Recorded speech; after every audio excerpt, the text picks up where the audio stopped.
Good afternoon. My name is Christy Cardillo, and I am wishing everyone here live and online a warm Bradenton Kiwanis welcome. We are pleased to share the program for 2020 Manatee County Farm City Week via live stream broadcasting. We want to thank you all for taking the time out of your day to join us in an over 60-year tradition of honoring agriculture through this annual program. A special thank you to everyone who worked for months to pull the magic of this event together. We have a great group here in Kiwanis that leads by serving. We'd love for any of you to join the Kiwanis family if you would like to. Bradenton Kiwanis is a driving force that makes a lasting difference for families and our community, striving towards a community dedicated to the success of children and their families. If you're interested in joining, please check out our website online. Now, if you would bow with me for our invocation. Eternal Father, we are gathered here today to honor farming for the noble profession that it is. The good earth is the greatest material gift of God to man. We believe that in this vocation, people work closely with God in producing the essential elements of life for all of earth. We believe and hold fast to the spiritual values of the farming vocation and resist the materialism of this age from blinding us to them. Let us pray that through God's grace, we may have wisdom and strength to grow constantly in the virtues necessary for rural living. Faith and hope, firmly founded in knowledge of God's wisdom, love and patience with the slow, deliberate cycle of seasons and years, fortitude and temperance to give us the strength and balance, compassion and mercy with all who we meet and all that we do. We pray for all who are involved in agriculture, horticulture, forestry, mining, and fisheries. May God bless the farmer and provide fruitful labors of their hands. In Jesus' name we pray, amen. Now, please join me in welcoming to the podium our moderator for today, Matt Carroway.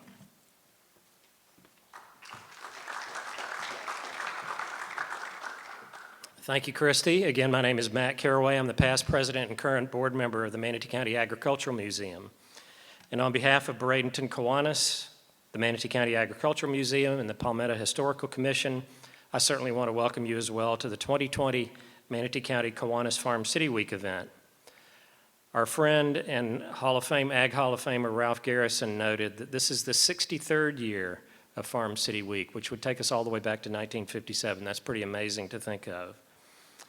The theme for this year's Farm City Week is Original Essential Workers. Ag is here to stay. So similarly, while our event formats have had to adapt to the COVID-19 pandemic, we're still able to honor the individuals being inducted into the Manatee County Agricultural Hall of Fame and as Agriculturist of the Year. A number of these accomplished past inductees, all of whom are icons of Manatee County agriculture, are connecting with us today, so let's take a look. Eugene Mixon, John Peachy, Richard Alberg, Arlen Taylor, the aforementioned Ralph Garrison, Jim Parks, Jay Taylor, Brother John Taylor, Betty Glassburn, Dr. Phyllis Gilreath, Dr. James Gilreath, Gary Reeder,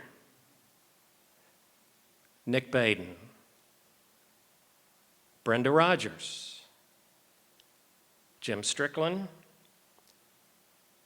John O'Connor, Buck Strickland, Irvin Shannon, Buddy Keene, Linda Parks, Priscilla Wisdent Trace, Dr. John Stevely, Hugh Taylor, Mitchell John, John Hamilton, Karen Bell, and Scott Moore. A great group, obviously, and we're going to add a couple more to that today. Some things that are happening during Farm City Week, just to give you a quick overview. The Farm City Week virtual farm tour, you can find out more information about that on the Manatee County Extension Facebook page. But very briefly, that's on November 20th. There'll be farm tour videos from 10:30 until 12:30 with a Q&A panel from 12:30 to 1:30. The cost is $10, and it's going to cover 8 farming, fishing, and nursery operations here in Manatee County. Tickets are available on Eventbrite, and I would read you the numbers, but that might be a little confusing under the circumstances. But if you look at Eventbrite and search for the event, you'll find it. The speech and essay contests, which we'll talk about the winners of those a little bit later in the program. Also during the Farm City Week, we have the Ag Venture videos that are prepared for the 3rd and 4th grade students. Of course, today's event is the program related to Agriculturist of the Year and the Manatee County Agricultural Hall of Fame. And then also is the Beef Prospect Workshop for students, which is essentially an educational workshop to assist youth with learning the proper care for their livestock projects, as well as how to properly prepare and to show their project animals. So we have a lot of things going on, and this is always a rich week in terms of displaying farm history and the legacy of agriculture in Manatee County. So if we can, we're going to move now to our slides on the middle and high school essay winners. The middle and high school essay was themed on the essential workers in agriculture. And for middle school, it looks like Hale Middle School had a hammerlock on this one. In 3rd place, we had Sienna Lee. In 2nd place, we had Avery Banfill. And in 1st place, we had Hannah Lewis. In high school, for 3rd place, we had Samantha Medina. 2nd place, Michaela Barton. And in 1st place, Brooke Bell. And I neglected to mention the first 2 were Braden River High School, and Brooke is Parish Community High School. Another part of the student-related aspect of the Farm City Week activities were the speech contest winners, and this is the Manatee River Soil and Water Conservation District speech contest, and the theme this year was Healthy Forests Equal Healthy Communities. In 1st place, we had Abigail Lillibridge from Lakewood Ranch High School, and her teacher was Janielle Taylor, and her award was $150. In 2nd place, we had Megan Hosker, Palmetto High School. Her teacher was Julie Tillett, and the award was $100. And in 3rd place, Talia Moore from Lincoln Memorial Academy Middle School. Teacher was Caitlin Corbin, and the award was $75, and 1st place for the middle school entrant.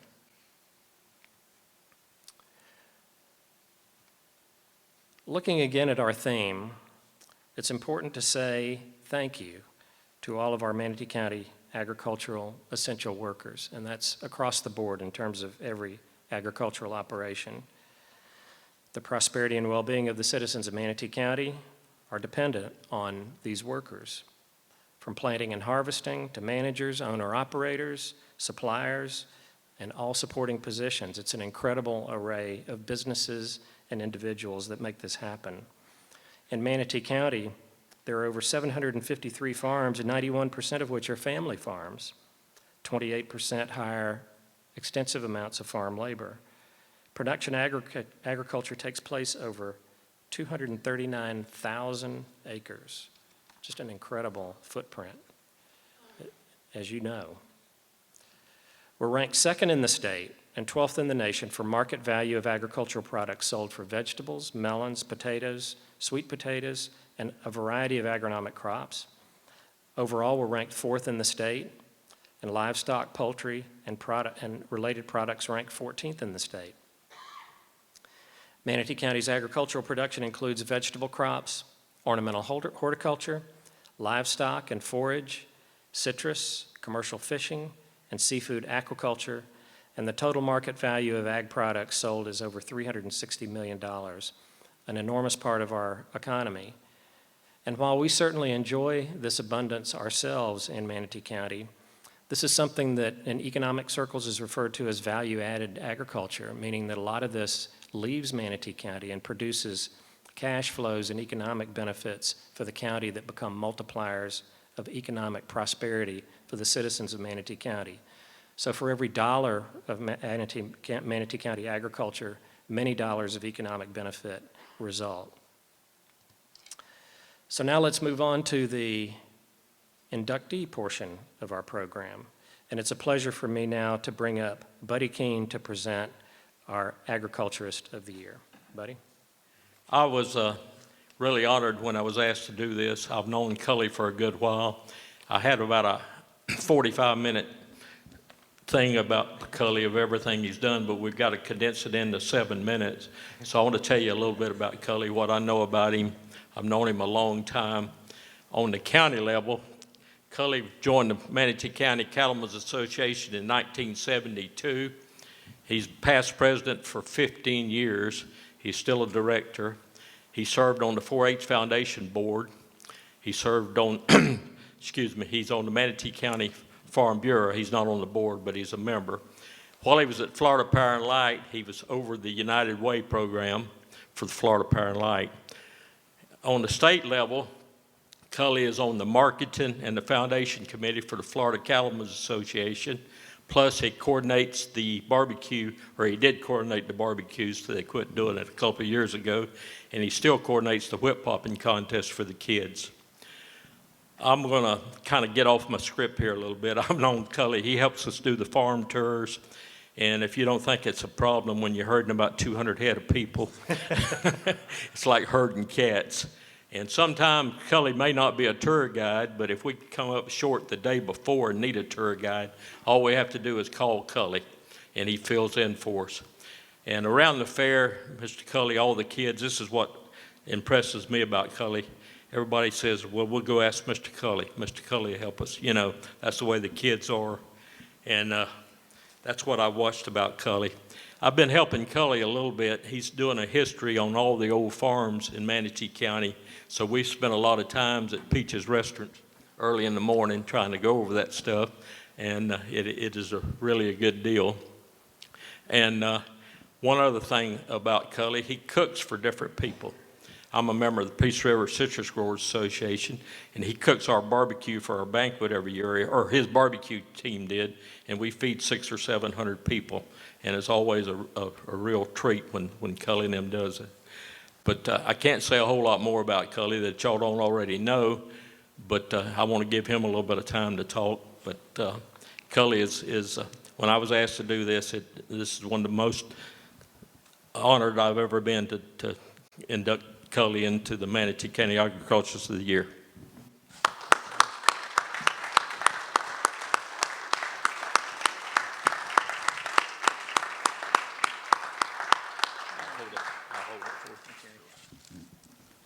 Thank you, buddy.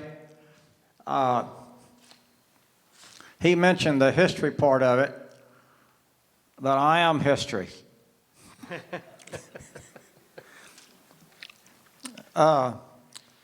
My family, when they come, my family at one point in time had a dairy. Uncle John and Aunt Emma out on Mink Road, and they milked by hand and sold to the neighborhood.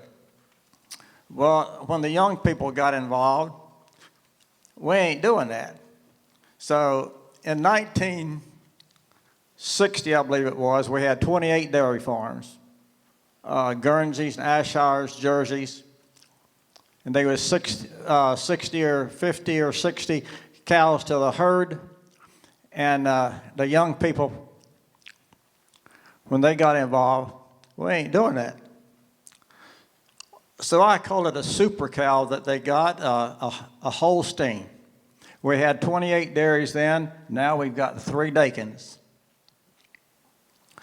And they probably got maybe 2,000 heads of cows. They milk more by accident than we used to milk on purpose.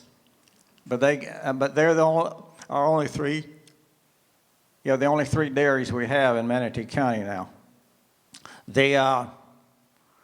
And when we were growing vegetables, all of my relatives, one Uncle Lester, they own the property there where Braden River post office is. He always wanted a better tomato. And my mom's oldest brother, Uncle Johnny, they own where Cardillo is, and he always wanted, had a vegetable crop, and they always wanted better vegetables, always trying to do something a little farther down the road. And Uncle John and Aunt Callie, they got their farm a little closer to people that bought the product, and their farm was where Southeast High School is. And I had an uncle that was in the landscape business, and his bread and butter was the people moving down from up north, and he was trying, every one of them wanted a fruit tree in the backyard. And he intended on selling it to them. And then I guess it was, I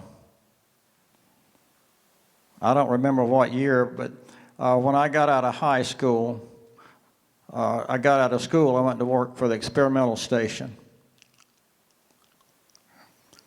And we did a lot of things there, a lot of vegetables, and a lot of tomatoes.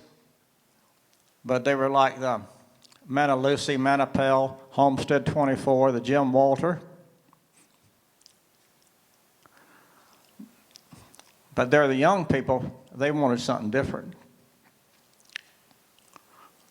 The tomatoes we have today are a lot better. How many of you ever ate a Homestead 24? Priscilla. Yeah, Priscilla's homegrown. But everything that we don't have those tomatoes anymore because the young people came along and made better ones. And used to, the ones of you that used to remember, you could drive by a tomato farm right after it rained, and when you picked the tomatoes, you'd see the rows full of tomatoes. They called them cat-faced tomatoes. And Priscilla might remember this. And when the young people saw all these and you throwing them away, they decided to do something about it. And they sold cat-faced tomatoes.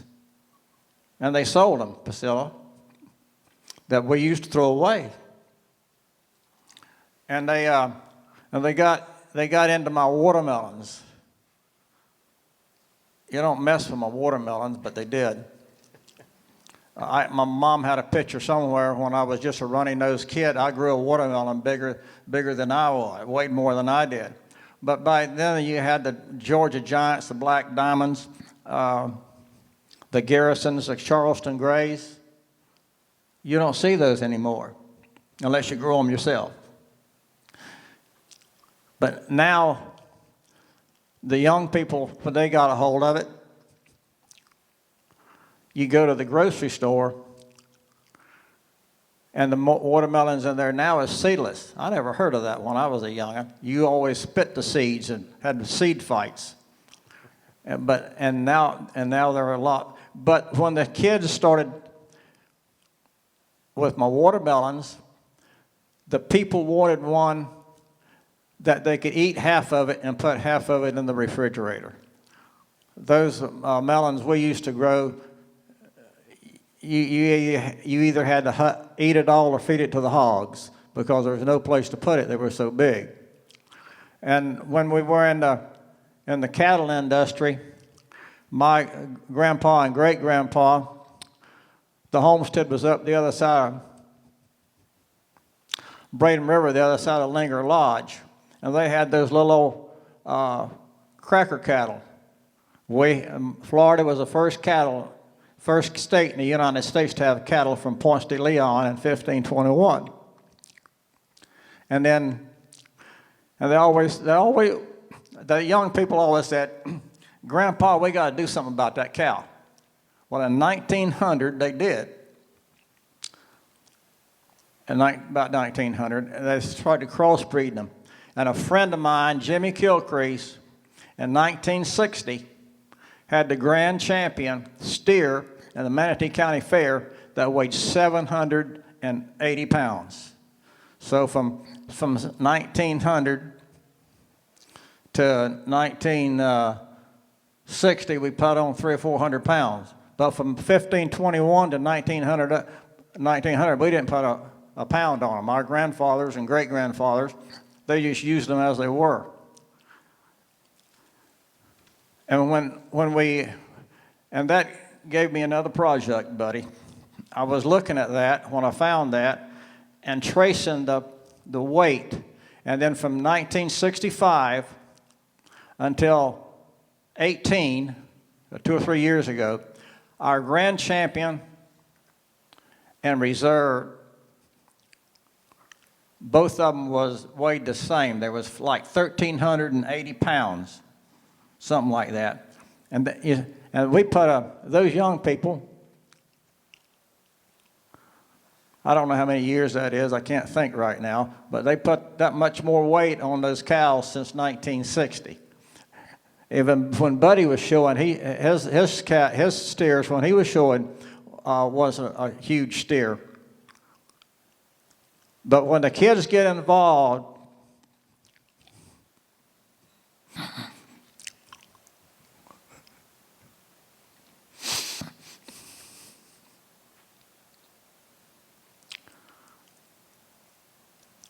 they're the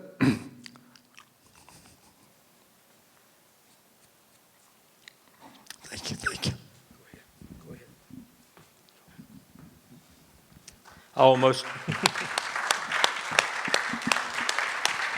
Almost did it myself a while ago. That's the reason I had to quit talking. That's what I said about him and the kids. Thank you.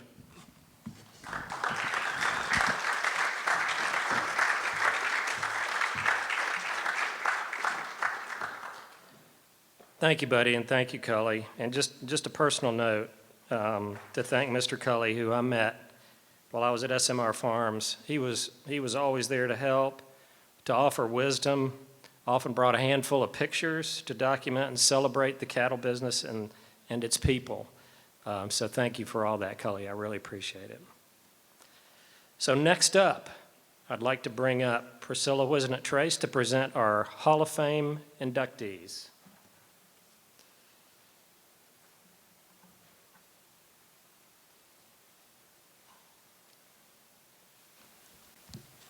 Good afternoon, I think, or happy lunchtime, or whatever we have going on. Cully, love you. You definitely deserve this. All right, today I'm very, very honored to induct 3 Myakka City dairy farmers into the Manatee County Agricultural Hall of Fame. Cameron, Jerry, and Ferren. In 1963, their father, Romanus Pete Dakin, and his wife moved with their 2 young boys into Parrish, Florida, from Maine. Pete would soon establish a family dairy farm on Rutland Road in Parrish.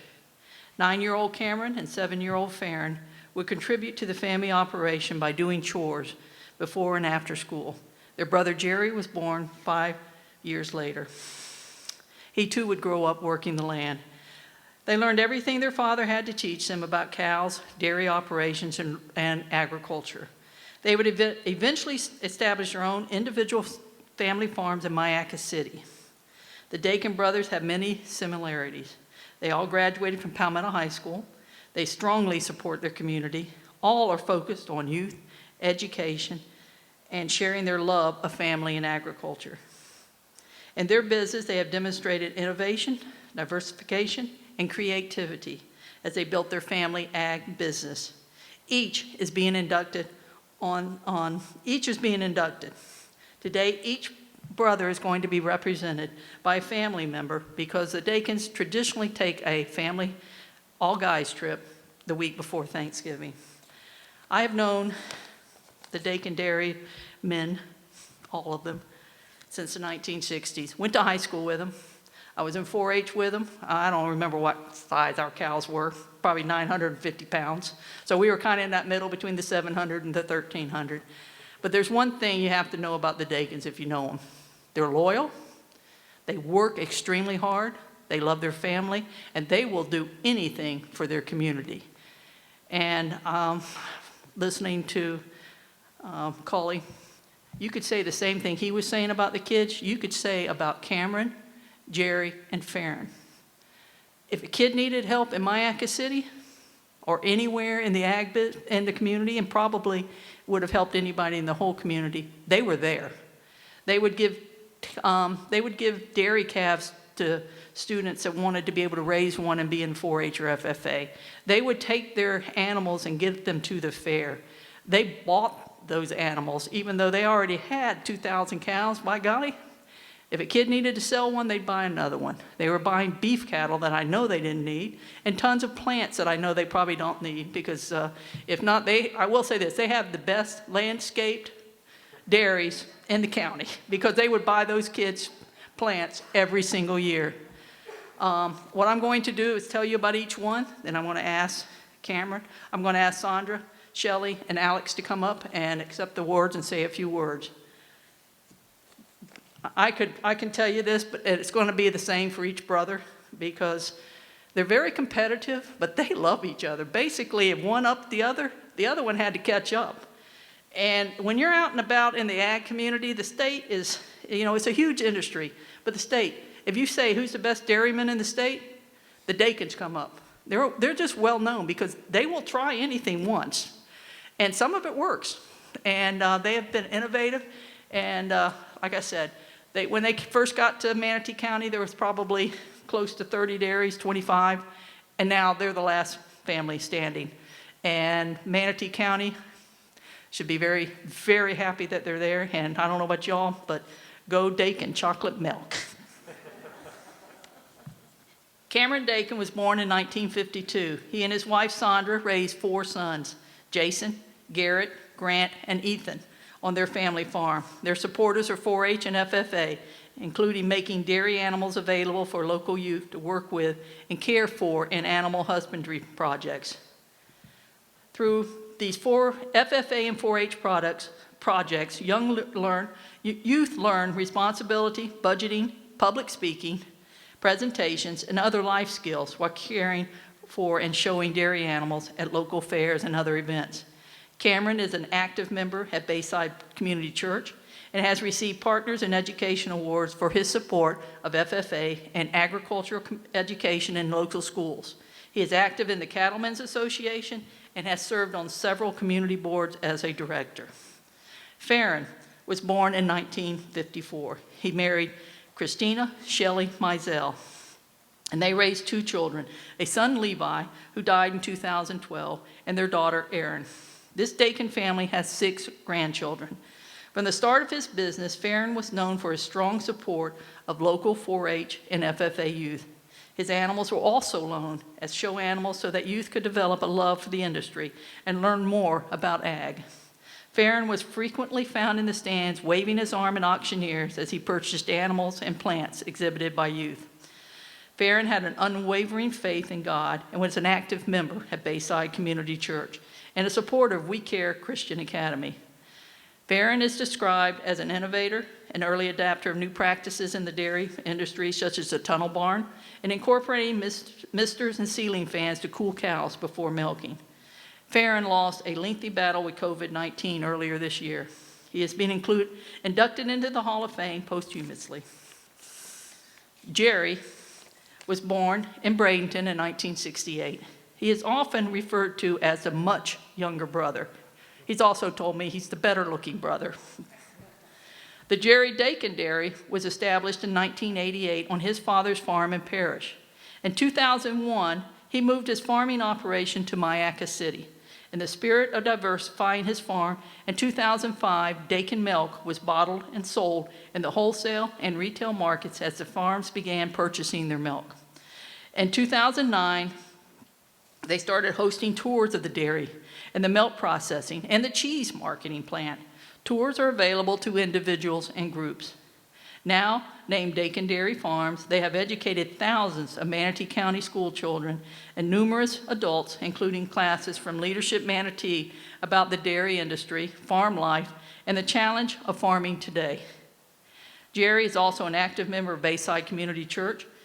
He serves on the Manatee County Farm Bureau Board of Directors and is supportive of 4-H and FFA. The Dakins are also known for their generous contribution of milk given to local food kitchens.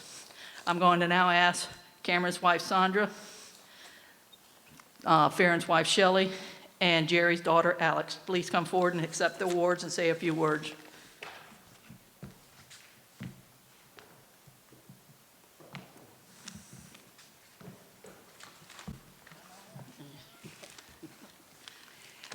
Hello. First of all, we have Cameron Dakin. Yes. Hi, I'm Sandra Dakin, Cameron's better half, we might say. But anyway, I don't know, but I got this mic, it's fine. I would just like to say, I know it's a disappointment for these guys to not be here. It's bittersweet, especially not having their brother here with them also. But I got to say that, you know, these men, I mean, they started this hunting trip here with their boys and their friends. They started, oh gosh, going out west probably 10 years ago. And I mean, you know, the farmers are such hardworking individuals. I mean, you figure, you know, we're 7/24 every day of the year. We don't get holidays. We don't, you know, everything that goes wrong is always on the holiday. When you have major breakdowns, it seems like the timing was always terrible. But, you know, they well deserve, you know, the family is important. And they enjoy that week. I mean, they actually, I mean, they really don't have phone service. They got a week with no phones, with their kids and their brothers. And it's just something so needed for them. And I just, every year he's gone for my anniversary. Our anniversary is, we miss it every year because he's gone hunting. But you know what? He gets a pass. I'm like, go, enjoy. You need this time. And, you know, I mean, these three men, I mean, they're unique, hardworking, best of friends to one another. And it was always, you know, Shelley and I and, you know, Karen, I mean, we'd just sit back and, I mean, just when they'd get together, just listening to them. And it was always, you know, when you had these, you know, people come around trying to sell you this foo-foo stuff, they'd say, you put this in your feed and your cows are going to, you know, jump up 30, 40 pounds. Well, maybe one of them would jump on board and try, and the other's sitting back just kind of watching and waiting, and, you know, to see what's going to happen for they'd make a move. But, you know, they were always, I mean, just, you know, very close. I mean, family is very important to them and hardworking. And, you know, I mean, my husband, when I, you know, dove into this with him, I mean, you know, working cows with him was a challenge. You know, he was like a walking computer. I mean, this guy, he would be standing there, there was 500 cows, that's 580, 630. He's like naming, you know, just calling out their ear tag numbers. And, you know, when we're working cows together, you know, I always hated the gate. Get that black and white one over there. Well, honey, they're all black and white. Do you want the one with a little more black? You know, it's like you get that black and white cow. Well, you know, okay, which one? Out of, you know, 400 head there, he's, you know, trying to work these cows with them. But it's always, I mean, we've, you know, it's been a good life. It was great to raise the boys, to have the farm. And, you know, the blessing is we have many boys and many girls that which are like family. You know, they love to come to us. They would spend, you know, I never knew who I was going to wake up to in the morning at my house, which was fine. We were an open door and still are an open door. And, you know, the men, big hearts, they would give their shirts off their back to anybody. They would do anything for anybody. And, you know, the kids, they're, you know, it's important to them, for them to get the education, to understand and know agriculture, that which, you know, so many don't know. I mean, when we opened our doors to leasing these animals to these kids, I mean, I have city slickers that now are involved. They went to UF, graduated through the agriculture program. I mean, they're, you know, salesmen, you know, pharmaceutical, whatever. I mean, some of them were ended up being ag teachers. I mean, there's a lot of kids that we know throughout the years that, you know, never would have probably known anything if we hadn't opened, you know, these three men to this community, this county. The kids, what, you know, agriculture is about. And, you know, I mean, it's hard, you know, it's not just milking cows. There's a lot of things you got to know. I mean, you think about it. To put that product on the shelf is a lot involved as far as, you know, you got to keep equipment running. I mean, you got, you know, employees. I mean, and, you know, we're blessed. I mean, our staff, I mean, we started off milking cows. My baby, my oldest boy was 6 weeks old. I remember sitting in this back then, car seats weren't nothing fancy, but they're like the little baby doll play ones now, is the kind of car seats we had back then for the babies. He was sitting up there propped up in the front, you know, and we're milking cows. I mean, you know, it was in the beginning there. And I mean, you know, their goal was what, 350 cows back in the day?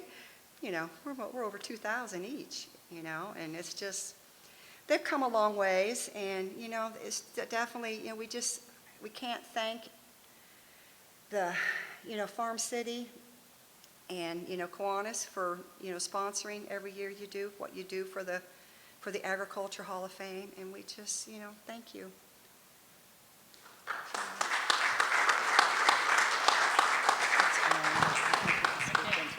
We have Ferren Dakin's wife, Shelley. Good afternoon. I'm Shelley Dakin. I'm Ferren's wife. I want to thank Farm City Week, Braden and Kiwanis, and I want to thank you, Commissioner Trace, for your nomination of the boys. I know you've known them a long time, and they've known your family, wonderful farming family.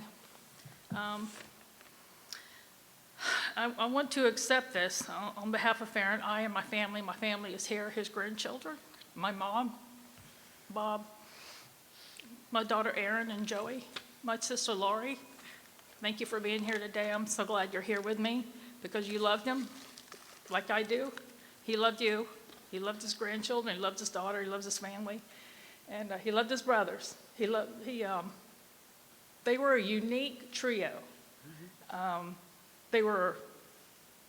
They tried each other. They bounced off of each other. They learned off of each other, and they truly loved each other. So it's just, this whole family is truly unique.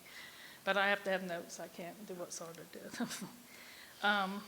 But we want to thank you. We're receiving this award on behalf of Ferren. And anybody that knew Ferren, if you knew him, he would have a great big smile on his face right now because he was always smiling. He walked in the room, all you see first is his smile. He was my encourager, my friend, my husband. I miss him. On behalf of my daughter Erin, my grandchildren, my family, and myself, we want to thank all of you for sponsoring this for our families and nominating them and giving this to them. As many of you do know, as Priscilla mentioned, that we lost Ferren to COVID in September, and he really fought hard for weeks to try to stay. His love for his kids, grandkids, cows, and farming was immeasurable. He was a good steward of our cows and the land. He understood that you take care of your cows and they will take care of you. His crop techniques were superior, and he loved growing forage for feed. Many of you may not know that Ferren was quite the cook also. We always used to tease him that Ferren had an entourage, or he wanted an entourage, or because he wanted the people to be with him, so he cooked for 12 so that someone would come see him. He'd call everybody, come eat with me, I cooked for 12. Yeah. But that's the way he was, and he loved growing greens and turnips and along with his grasses. One of his passions was teaching kids about farming. And during fair time, Ferren would get excited for the kids to see what they were going to show during our fair week. I know that our grandkids, and Leah's been showing ever since I think she was 8 years old and does well every year, and Eden and Trace. And he would get excited, and he would want to see what they're going to show, and he'd have his input, and you should show this one, and no, she's not strong enough. Her legs are too, whatever, his feet's bad, but he knew what he was looking for. But he bought many plants over the year from the 4-H fair auctions and hogs and steer. Our lives revolved around planting, fertilizing, and milking cows. So a fun night on the town to me was being able to attend a wedding on time or out for a birthday dinner, but to Ferren, a fun night was being able to sleep through the night without being called to the barn for one emergency or another. And as a farmer's wife, we can learn things too, right, Sandra? Oh, yeah. Over the years, Ferren taught me to check on the weather before you go to bed and again when you wake up. His GPS navigation was, come pick me up down here by the forked tree over there by the ditch that goes north and south. So that was our GPS system. And we always knew where to go for parts, whether it was Caterpillar, John Deere, or whatever. We knew where we had to go for parts. We knew that route. But the life of a dairy farmer has many joys, but it can also be heartbreaking. Ferren was always optimistic and innovative. When we lost our son Levi 8 years ago to cancer, it devastated him, but he kept going. I know that many of you will miss him. I know I do. Ferren's greatest love was our children, grandchildren, and his brothers and his family. He wanted nothing more to be with his family all the time. I will always love my former husband, and it's truly an honor to receive this recognition for him. We miss Ferren terribly and still can't really believe that he's gone. But we know where he is, and he's more alive in heaven than he was ever here. So please don't forget his huge smile, his infectious laugh, and his love for farming, and his love for his family, and his love for everyone that he met. Thank you very much, and God bless you all. Thank you. Jerry's daughter, Alex. Well, I didn't prepare a speech, but I don't think I can top either of those. All three brothers are very close, love their family, and now that she's made me cry, I just want to say thank you very much for this honor. But I will say this about all that: none of the brothers would be where they are without their wives. So a big thank you to all three wives as well. And thank you.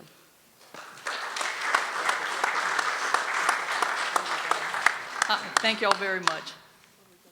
Well, as we start to wind things down, I think we've been able to experience a real treat hearing from these two inductees and their families.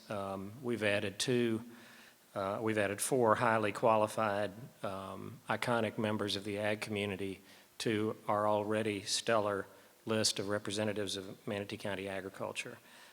I think we're very blessed this year, as we are each year, in having this event and being able to honor these people. It's never too late to say thank you again for the people who are involved in this program, and let me do that now. I think that's going to precede a video that's going to close out the presentation before we bring Kiwanis President Christy Cardillo back up. But certainly we want to thank Bradenton Kiwanis, who has done an enormous job in putting all this together, the Manatee Performing Arts Center and their staff, who have an incredible responsibility for the safe conduct of this event. They have done this by the book from the first minute, and we appreciate their accommodation, their discipline, and their hard work in getting this done. Certainly to the Agriculturist of the Year and the Hall of Fame committees, who work extremely hard to put this together each year. You can't imagine how much work it takes to put all of these moving parts together, and this year was a special challenge, as we all know.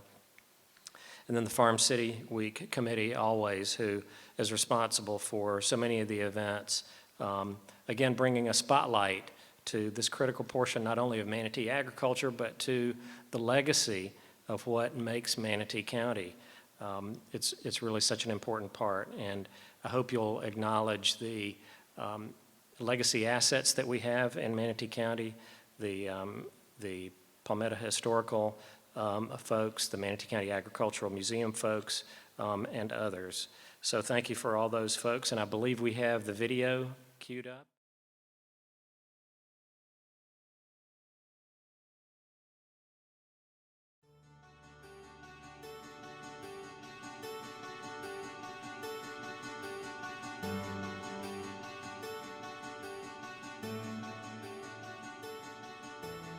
Maybe you've heard of UF-IFAS Extension, but you're not sure what we do.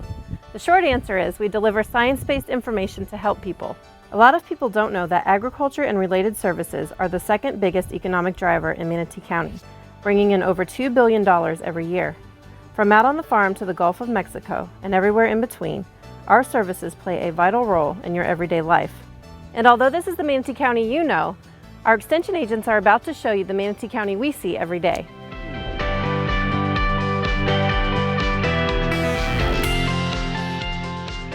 The Manatee County I see is home to thousands of acres of livestock production. In fact, we are one of the top 15 counties for beef cattle and dairy production in the state.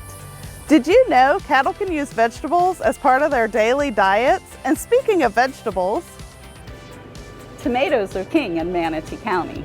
Along with tomatoes, cucumbers, watercress, potatoes, and many other crops account for thousands of acres of commercial vegetable production in both small and large farm operations.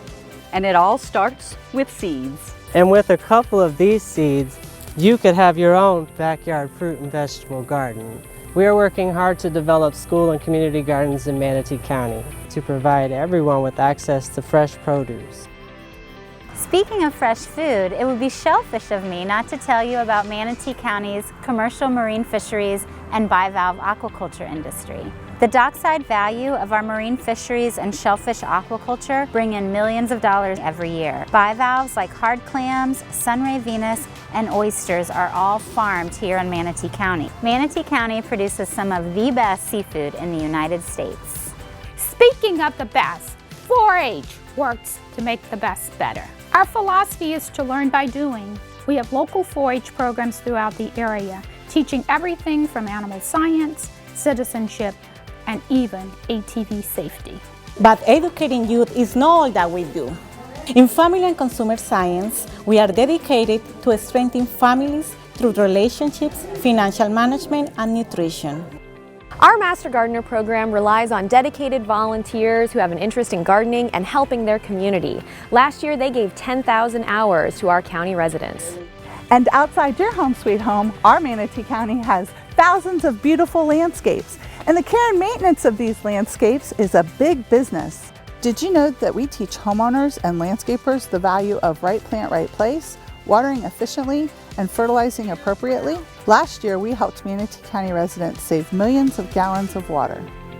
Come let us show you the Manatee County we know by stopping by our Extension office in Palmetto or coming to one of our many programs. For more information, please visit www.mymanatee.org/IFAS.